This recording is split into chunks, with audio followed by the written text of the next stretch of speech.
নমস্কার, আমি উজ্জ্বলা মল্লিক। আমার চ্যানেলে সকলকে স্বাগতম। বন্ধুরা, আজ সকাল সকাল বাজারে গিয়ে নিয়ে চলে এসেছি ইলিশ মাছ। আর এই যে মাছগুলো এবার ভালোভাবে কেটে নিচ্ছি আর এরপরে ধুয়ে নেব। তো যারা আমার চ্যানেলে প্রথম, অবশ্যই আমার চ্যানেলটি সাবস্ক্রাইব করে নেবেন।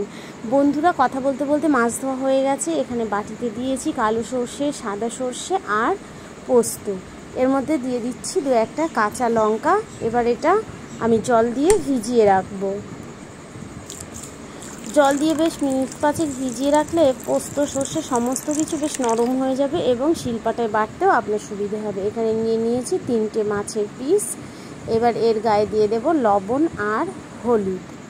মাছটাকে বেশ লবণ হলুদটা ভালোভাবে লাগিয়ে নিতে হবে, বেশ এপিট ওপিট করে।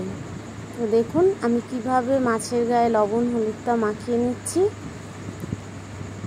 মাছের গায়ে লবণ হলুদ মাখা হয়ে গেছে। এখানে টক দই ফেটে নিয়েছি, দিয়ে দিচ্ছি আমি সর্ষের তেল, লবণ আর হলুদ। এবারও আর দিয়ে দিচ্ছি সামান্য পরিমাণে চিনি, যাতে এই টক মিষ্টিটা ব্যালেন্স হয়।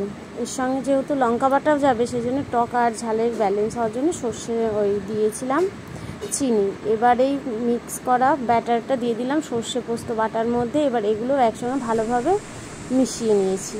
এখানে ইলিশ মাছও লবণ হলুদ মেখে রাখা হয়ে গেছে। এবার নিয়েছি একটা ছোট্ট পাতিলা, যেটা আমি একদম ঢাকা দিয়ে বন্ধ করতে পারবো সেরকম। এর মধ্যে একটু মশলা দিয়ে দিলাম। এবার দিয়ে দিচ্ছি মাছের পিসগুলো। মাছটা কিন্তু একটু ডিম হয়েছিল। তো চলুন দেখা যাক কীরকম হয় আজকের আমার এই দই সর্ষের ভাপেটা। আর বেঁচে থাকা মশলাটা বাটি দিয়ে একটু জল দিয়ে দিলাম। এবার ভালোভাবে একটা চামচ দিয়ে সেট করে দিচ্ছি। আর এই মাছের ওপরে দিয়ে, মশলার ওপর দিয়ে দেবো আমি কয়েকটা কাঁচা লঙ্কা আর সামান্য সর্ষের তেল। ইলিশ মাছে যেহেতু আমি সর্ষে পোস্ত বাটা দিয়েছি, এই জন্য সর্ষের তেলটা কিন্তু ওপর থেকে দিলাম ঝাঁঝ আর স্বাদের জন্য।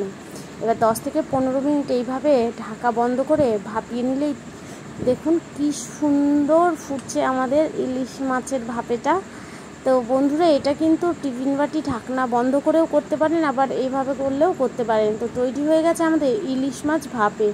গরম গরম এইভাবে যদি আপনি পরিবেশন করুন, আপনার সুনাম নিশ্চিত। তো বন্ধুরা, যারা আমার ভিডিওটা দেখছেন, কোথা থেকে দেখছেন কমেন্ট করে অবশ্যই জানাবেন। আর আমার রেসিপিটি আপনার কেমন লাগলো সেটিও কমেন্ট করে জানাবেন। আর যদি আমার রেসিপি ভালো লাগে, শেয়ার করে আপনার বন্ধুদের দেখার সুযোগ করে দিন। আপনার একটা লাইক, কমেন্ট আর সাবস্ক্রাইব আমার কাছে বহু মূল্যবান। ফিরে আসবো আরেকটা নতুন রেসিপি নিয়ে। সকলে ভালো থাকবেন।